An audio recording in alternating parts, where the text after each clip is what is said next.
Assalomu alaykum barchaga. Bugungi tahlilimizda sizlar bilan Bitcoin va tillaning 3 ta time frame'dagi tahlillarini ko'rib o'tamiz. Asosan biz tomonimizdan kutilayotgan narx harakatlari nimalardan iborat.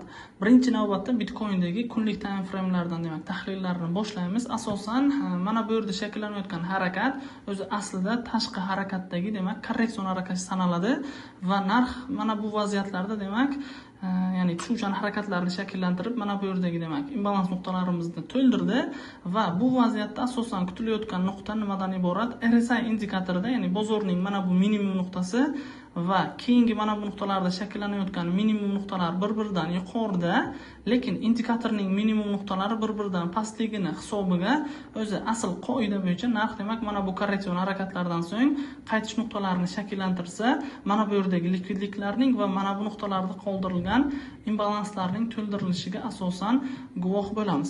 Ya'ni mana bu nuqtalarda asosiy impulsiv harakat, korreksion harakat agarda qaytish nuqtalarini ko'rsatadigan bo'lsa, keyingi vaziyatlarda mana bu yerdagi baysaytlarning buzib o'tilishiga guvoh bo'lamiz. Aks holda narx mana bunaqangi impulsiv harakatlardan so'ng korreksion harakatlarda mana bu nuqtalarda qoldirilgan order blok nuqtalarimizdan reaksiya olib, keyingi vaziyatlarda mana bu yerdagi likvidliklar va mana bu pastki likvidliklarga qarab turib narxning intilishiga asosan guvoh bo'lamiz. Bu demak bizda 1 soatlik time frame'dagi Bitcoin'ning narx harakatlari edi. Ana endi sizlar bilan 4 soatlik time frame'larga yuzlanishni boshlaymiz. 4 soatlik time frame'da qanaqangi narx harakatlarining shakllanishi kutilmoqda. Bizda 4 soatlik time frame'larda asosan tushuvchan harakatlar shakllanmoqda va narx mana bu nuqtalardagi ichki strukturalarimizni buzib o'tgandan so'ng narx mana bu nuqtalardagi order blok nuqtalarimizdan reaksiya olishni boshladi va narx mana bu nuqtadagi imbalans nuqtalarimizni ya'ni to'ldirib keyingi vaziyatlarda reaksiya olayotganligini birgalikda guvohi bo'lmoqdamiz.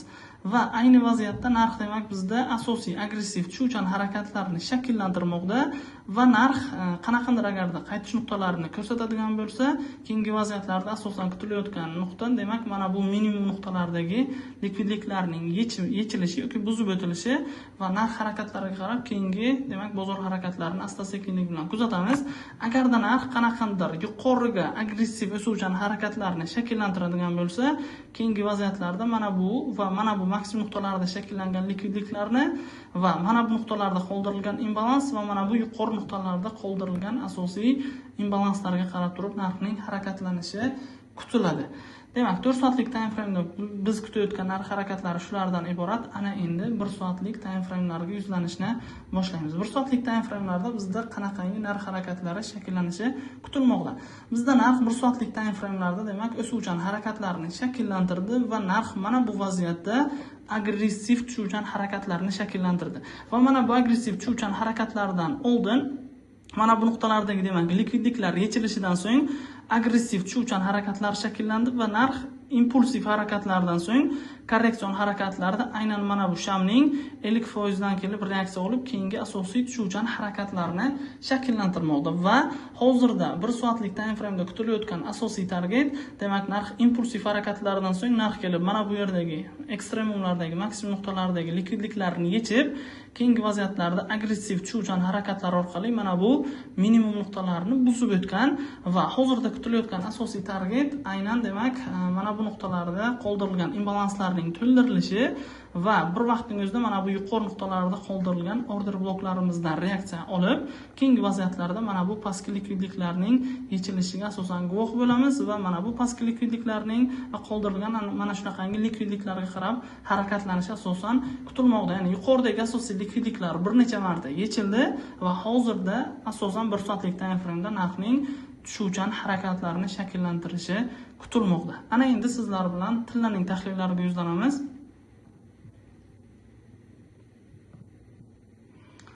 Tilladagi kunlik time frame'lardan boshlab olamiz. Kunlik time frame'larda asosan tillada qanaqangi narx harakatlari shakllanishi asosan kutilmoqda.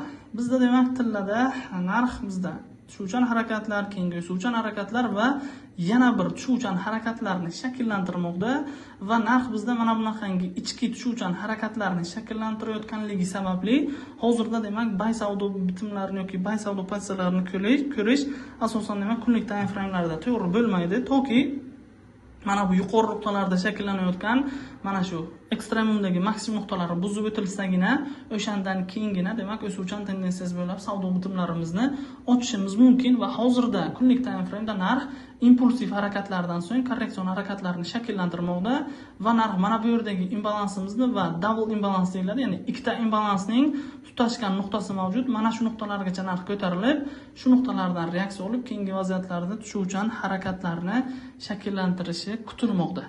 Demak, asosan kunlik time frame'lardagi kutilayotgan targetlar shulardan iborat. Ana endi 4 soatlik time frame'larga yuzlanishni boshlaymiz. 4 soatlik time frame'larda bizda narx agressiv o'suvchan harakatlardan so'ng narx bizda qisqa mana bunaqangi korreksion harakatlar va kuchsiz tushuvchan harakatlarni shakllantirishni boshlagan va shu vaziyatda agarda RSI indikatoriga yuzlanadigan bo'lsak, bu vaziyatda demak yashirin divergensiya demak shakllandi. Mana bu yerdagi ikki minimum bir-biridan demak pastda, lekin indikatordagi asosiy ikkita minimumlar bir-biridan yuqorida ekanligini ko'rmoqdamiz va bu vaziyatda demak tilladagi 4 soatlik time frame kutilayotgan asosiy narx harakatlari demak mana bunaqangi harakatlar orqali keyingi o'suvchan harakatlarda mana bu yerdagi va mana bu maksimum nuqtalardagi likvidliklarni olish mobaynida mana bu nuqtalarda qoldirilgan imbalanslarimizni to'ldirib, agarda qaytish nuqtalarini ko'rsatsa, keyingi vaziyatlarda demak mana bu yerdagi likvidliklarga qarab harakatlanishini guvohi bo'lishimiz mumkin va ba'zi bir xil ehtimolliklarida narx demak bizda mana bunaqangi harakatlardan so'ng asosiy demak o'suvchan harakatlarni shakllantirishi kutiladi va narx imbalanslarni demak to'ldirganidan so'ng narx mana bu yerdagi o'suvchan harakatlarda qanaqandir kirish nuqtalari yoki qanaqandir bozorga reaksiya beradigan vaziyatlarni shakllantirsa, o'sha nuqtalardan demak mana bunaqangi tendensiyasi bo'ylab bay savdo bitimlari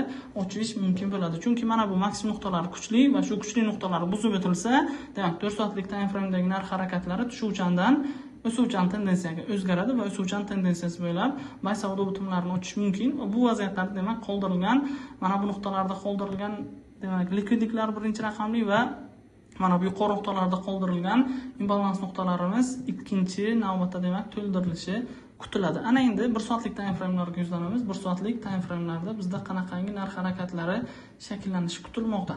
Bizda narx kelib turib mana bu yerdagi likvidliklarni yechdi va likvidliklarni yechish mobaynida oldingi tahlillarimizda mana bu yerdagi order blok nuqtalarimizdan narx kelib reaksiya olib, keyingi tushuvchan harakatlarni shakllantiradi degan tahlillar tashlangandi va narx kelib birinchi vaziyatda demak mana shu order blokimizdan reaksiya oldi va keyingi vaziyatlarda mana shu nuqtalardan demak narx qaytadan likvidliklarni yechganligini guvohi bo'ldik va bu vaziyatdagi likvidliklar yechilganidan so'ng narx agressiv tushuvchan harakatlarni shakllantirdi. Tabiiyki mana bu nuqtalarda qoldirilgan imbalanslarning to'ldirilishi kutilgandi va bir vaqtning o'zida mana bu yerdagi likvidliklar yechilganidan so'ng agressiv harakatlarda demak mana bu yerdagi maksimum nuqtalarning buzib o'tilganidan keyin aynan mana bu yerdagi order blokdan narxning reaksiya olishi kutilgandi va narx kelib aynan mana shu order blokimizdan reaksiya olib keyingi o'suvchan harakatlarni shakllantirdi va bir vaqtning o'zida narx kelib pastki order blokimizdan reaksiya olib o'suvchan harakatlar va mana bu nuqtalarda shakllangan yuqoridagi order bloklarimizdan reaksiya olib keyingi tushuvchan harakatlarni shakllantirmoqda va bu vaziyatda demak narx impulsiv harakatlar, korreksion harakatlar va impulsiv harakatlarni shakllantirmoqda va hozirda bo'lishi mumkin narx demak mana bu nuqtalardagi minimum nuqtalarni buzib o'tishi va buzib o'tilganidan so'ng qaytish nuqtalarini ko'rsatadigan bo'lsa, keyinchalik tendensiyasi bo'ylab bay savdo bitimlarini ochishimiz mumkin. Hozircha demak mana bu yerdagi korreksion harakatlarni demak imkon qadar kuzatish talab etiladi. Ya'ni kuzatamiz, agarda bozor mana bu yerdagi likvidliklarni yechgandan so'ng mana bu yerdagi qanaqandir, ya'ni minimum nuqtalarimizni buzib o'tsa, mana bu nuqtalarda demak shakllangan order blok nuqtalarimizdan keyingi vaziyatlarda tushuvchan mana bu yerdagi likvidliklarning va pastki likvidliklarning demak yechilishiga birgalikda guvoh bo'lamiz.